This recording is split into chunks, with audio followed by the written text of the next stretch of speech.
Good morning, class. Good morning, class. So today we are going to start new lesson. It is an important lesson of history. इतिहास का एक बहुत ही महत्वपूर्ण lesson है. इतिहास क्या है, इसको समझने की ज़रूरत है. इतिहास क्या है? It is a written record of events which has already occurred in past. भूतकाल में हुई घटनाओं का एक रिटन रिकॉर्ड क्रोनोलॉजिकल ऑर्डर में घटनाओं को देने का प्रयास किया जाता है. इतिहास में किताबें अलग अलग तरीके से लिखी जाती हैं. कोई ज़रूरी नहीं है कि वो बिल्कुल क्रोनोलॉजी में हो. थीम बेस्ड टीचिंग भी होती है. यहाँ पर उद्देश्य यह है कि समाज में किस तरह का परिवर्तन हुआ, समाज कैसे परिवर्तित हो रहा है. आज का जो समाज है, क्या पुराने समय में ऐसा ही समाज था या उसमें कुछ परिवर्तन हुआ है? इन सब बातों का लेखा जोखा हम करने का प्रयास करेंगे. आज जो हमारा लेसन है, tribals, dikus and vision of golden as. Tribals, dikus and vision of golden as. जब हम ट्राइबल कहते हैं तो हमारे दिमाग में एक तरह का इमेज आता है जो समाज ने क्रिएट किया हुआ है, जो लोगों ने क्रिएट किया हुआ है, जो कुछ किताबों ने क्रिएट किया हुआ है. मेरा अपना एक परसेप्शन है. मैं नहीं जानता हूँ कि कितना आप मेरे परसेप्शन से सहमत हैं, असहमत हैं, लेकिन मैं अपने विचार देने का प्रयास कर रहा हूँ. फिर आपके भी विचार जानने का प्रयास करूँगा. ठीक है, ये मेरा इंट्रो है. तो मेरा मानना है कि ट्राइबल्स, मैं उड़ीसा में रहा 2 साल और उड़ीसा में कोरापुट एक जगह है, वहाँ एक ट्राइबल म्यूजियम है.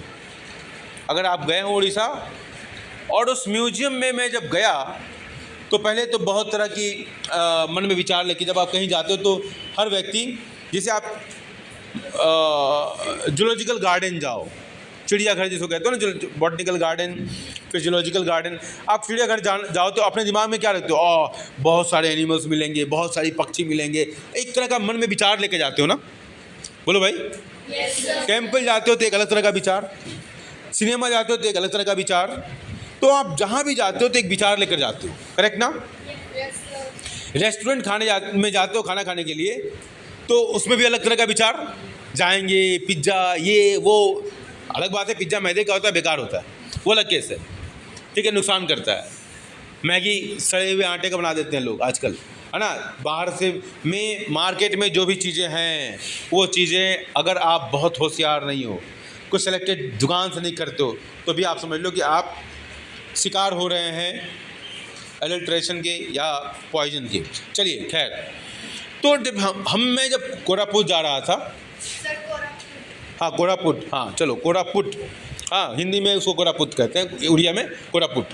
ठीक है, तो जब मैं कोरापुट में जा रहा था तो मेरे दिमाग में भी बहुत सारे विचार थे ट्राइबल म्यूजियम को लेकर. और आप बिलीव नहीं करोगे कि वहाँ जाने के बाद मैं बिल्कुल जो सोचा था वो तो बिल्कुल नहीं था, और जो सोचा था नहीं सोचा था वो था, और जो नहीं सोचा था वो था, लेकिन मैं भी बहुत प्रसन्न था. अरे ये तो हमसे अलग लोग नहीं हैं. मैं इसी रिजल्ट पर आया कि ये हमसे अलग लोग नहीं हैं. पॉइंट. ट्राइबल म्यूजियम में जाने के बाद जो विचार लेकर आया था उसका जस्ट उल्टा था, और उस उल्टे में भी मैं खुश था, क्योंकि मुझे इस बात की खुशी थी कि हमसे अलग लोग नहीं. एक होता है कि नई चीज़ें देखने को मिलेगी, ठीक है, एक नई चीज़ समझने को मिलेगी, हमसे अलग नहीं, जिनको हम ट्राइबल कहते हैं. और जो लोग कहते हैं कि अलग सोसाइटी या कुछ भी, मुझे अलग नहीं लगा उनको देखकर. बस इतना ही लगा कि ये there is a gap of years. उनके पास विकास अभी भी नहीं पहुंचा है, जिसको हम विकास का नाम देते हैं. उनके पास जिस तरीके से हम रहते हैं उस तरीके से वो रहते नहीं हैं, लेकिन उस तरीके से वो रहते हैं जिस तरीके से हम आज से 40 साल बाद पहले रहते थे, वो आज भी उस तरीके से रहते हैं. बस इतना ही मुझे समझ में आया, क्योंकि उनके यहाँ जो मैंने पात्र देखे, जो बर्तन देखे, जो मैन्युफैक्चरिंग के सामान देखे, जिस तरीके से वो अपने सामान बनाते थे, उन सारे तरीक़ों को लगभग मैं अपने बचपन में देख चुका हूँ अपने गांव में। मतलब 45 साल पहले की बात। 45 साल पहले मैं जो देखा था गांव में, आज भी ट्राइबल समाज में लोग उन तरीक़ों को यूज करते हैं, और इस तरीके से एक अलग तरह के समाज का निर्माण हुआ। और जो सतही ज्ञान रखते हैं वो समझते हैं कि वो अलग है हमसे। मैं मानता हूँ, मेरा मानना है, जो मैंने अपने तरीके से देखा, कुछ बातों में तो हर व्यक्ति में भिन्नता है। आप हमसे भिन्न हैं, आप हमसे भिन्न हैं, आप हमसे भिन्न हैं, आप हमसे भिन्न हैं, एक दूसरे से भिन्न है कि नहीं है? बताइए। भाषा में, लैंग्वेज में, खान पान में भिन्नता है या नहीं है? चेहरे की बनावट में, बड़ा माइंड। लेकिन हम उस समाज में थोड़ी ज़्यादा भिन्नता है। वो भिन्नता टाइम गैप की वजह से है, क्योंकि उस तरह समाज का जो विकास का जो एंगल हमारा है, जो सोच है, वो वहाँ तक नहीं पहुँचता है।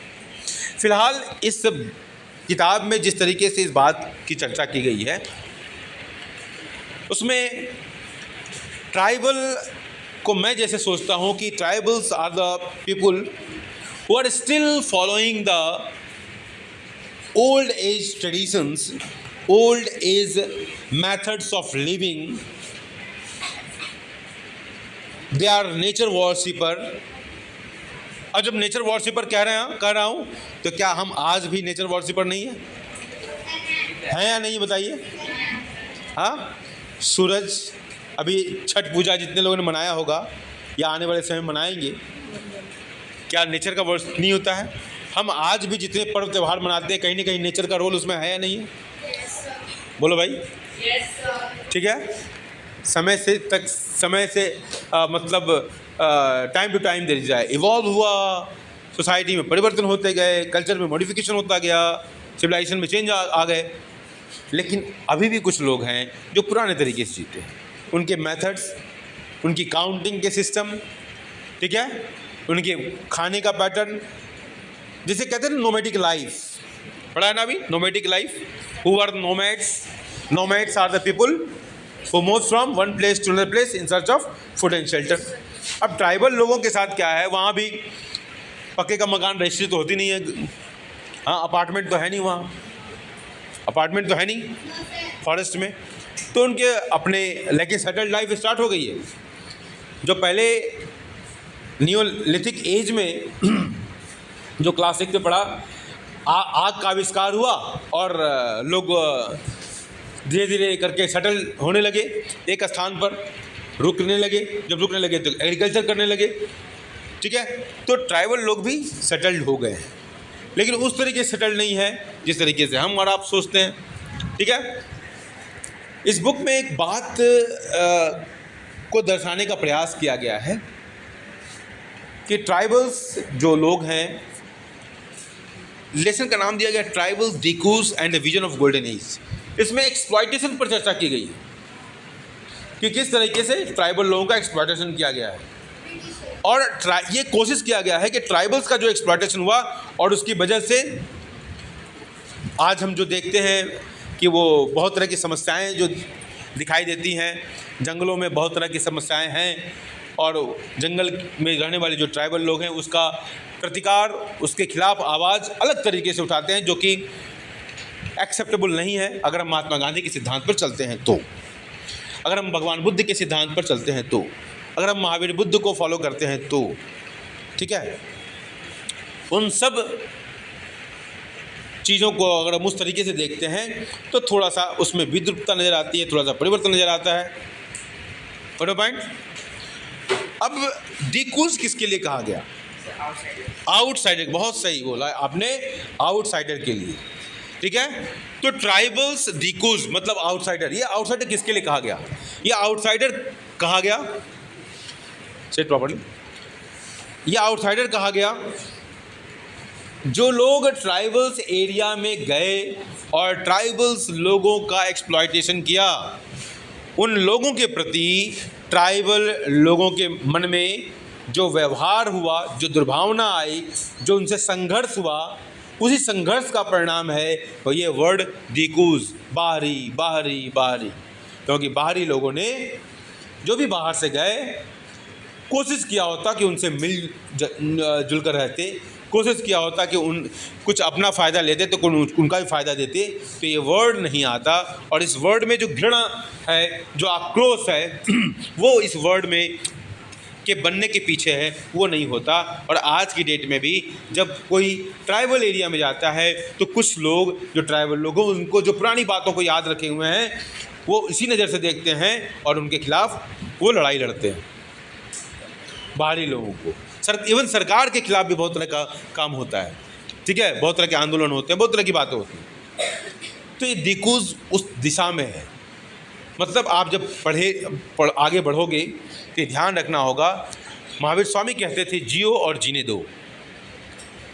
हाँ, ऐसा कर्म करो कि खुद भी आगे बढ़ो और दूसरे लोगों को भी मौका दो। इसी को हम अगर ज्योग्राफी की भाषा में कहें तो सस्टेनेबल डेवलपमेंट का कॉन्सेप्ट है। सस्टेनेबल डेवलपमेंट का यही कॉन्सेप्ट है।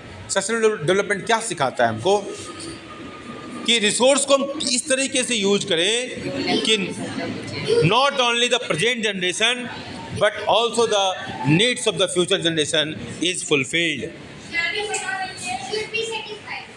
यस, फ्यूचर जनरेशन के लिए तो क्या है, यही तो है जियो और जीने दो, आगे आने वाली जनरेशन को भी जीने दो। यह महावीर स्वामी का कथन है। मतलब सस्टेनेबल डेवलपमेंट की बात महावीर स्वामी ने कितने पहले कही थी और कितने सामान्य जन के अंदाज में समझाने का प्रयास किया था, जिसको हम आज सस्टेनेबल डेवलपमेंट के नाम से जानते हैं। अब आते हैं गोल्डन एज। गोल्डन एज क्या है? हर व्यक्ति का एक सपना होता है, हर बच्चे का एक सपना है। एक सपने के साथ आप स्कूल आते हैं। अब टीचर यहाँ पर पुलिस इंस्पेक्टर बन जाए, मार धाड़ डेली करे तो कैसा लगेगा? आपका सपना टूटेगा, ड्रॉप आउट होगा, बच्चे घर पर बैठ जाएंगे। ऐसा संभव है कि नहीं है? बच्चे डर, इसलिए आप देखते होंगे जो प्राइमरी में बच्चे आते हैं तो उनको टॉफ़ी, चॉकलेट, बलून, ये वो किताबें रंग बिरंगी बनाई जाती। क्यों बनाई जाती? कि बच्चा आकर्षित हो। हाँ, जनरली ये माना जाता है कि ladies they have better understanding of the kids psychology, है ना, इसलिए ज़्यादातर मैडम लोग को रखा जाता है ना भाई। ज़्यादातर ऐसा नहीं करता कि जेंट्स के पास साइकोलॉजी नहीं है और एक पिता अच्छे माँ का रोल अदा नहीं कर सकता, ऐसा भी नहीं है ना। बहुत सारे काम होते हैं, फादर बहुत ज़्यादा बच्चों को प्यार करते हैं, ऐसा नहीं है। लेकिन एक जनरल जो मानसिकता है, जनरल अंडरस्टैंडिंग है, माँ का जो संबंध होता है बच्चे के साथ, वो एक अलग किस्सा है, ठीक है। तो आप एक सपने के साथ स्कूल आते हो। तो ट्राइबल लोग जब शहरी ज़िंदगी में प्रवेश करते हैं रोज़गार की संभावनाओं के लिए, जब उनके पास रोज़गार नहीं है, तो वैसे समय में जब शहर में आते हैं तो उनके सपने टूटते हैं। गोल्डन एज मतलब एक सपने के साथ वो आते हैं कि मेरा जीवन बदलेगा, मेरे बच्चों का जीवन बदलेगा, जो हमने सफ़र किया हमारी आने वाली जनरेशन नहीं सफ़र करेगी, ये सारे विचार लेकर वो आते हैं। लेकिन उनके सपने टूट जाते हैं। क्यों? क्योंकि शहर में जो लोग हैं वो सेल्फिश टाइप के लोग, सब सेल्फिश हैं, ऐसा मैं बिल्कुल नहीं कहता। लेकिन कहीं ना कहीं उन सपनों के टूटने में सेल्फिश लोगों का योगदान है जो शहरों में थे, ठीक है। तो इस द गोल्डन एज का जो सपना था उनका टूटता है। इन्हीं बातों के साथ इस लेसन का इंट्रोडक्शन है। इंट्रोडक्शन कैसा लगा आपको? बोलो भाई, ठीक लगा? हाँ, चलो ठीक, थैंक यू। अब स्टार्ट करेंगे।